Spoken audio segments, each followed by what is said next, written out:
Hi everyone, welcome back to a new video of how to log in. Today in this video I'm going to show you how you can delete your Bitget account. Keep watching the video till the end.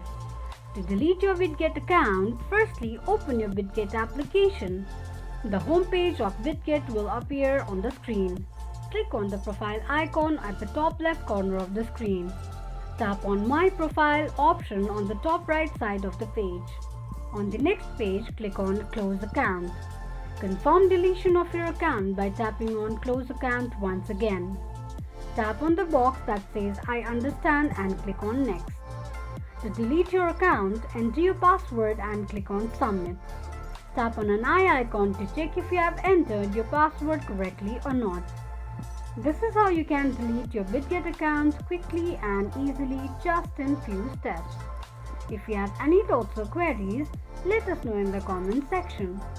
Don't forget to subscribe to our channel. Also press the notification bell icon so that YouTube will notify you whenever we post a new video. I hope this video was helpful to you.